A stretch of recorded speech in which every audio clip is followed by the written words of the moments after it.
2024 সালে মাগুরা 1 আসনে সাকিব আল হাসান সাজানো এক নির্বাচনে জিতেছিলেন বলে মন্তব্য করেছেন প্রধান উপদেষ্টা প্রেস সচিব শফিকুল আলম।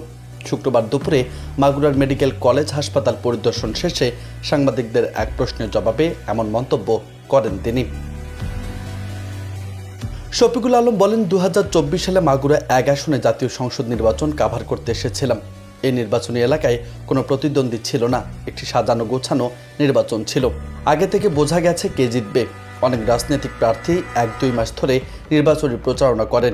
সেখানে সাকিব আগে থেকে জানতেন তাকে কেউ নির্বাচনে বিজয়ী করে দেবেন। তিনি বলেন, মাগুরায় 2008 থেকে 2024 সাল পর্যন্ত একটি নির্বাচন কি ঠিক হয়েছে? সব ছিল সাজানো গোছানো নির্বাচন।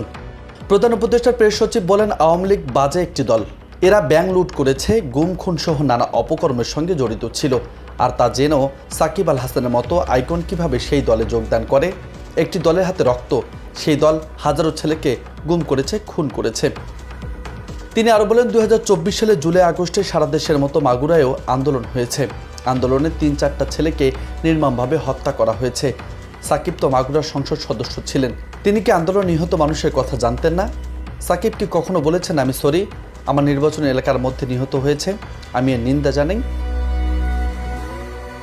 নিউজ ডেস্ক, বার্তা 24।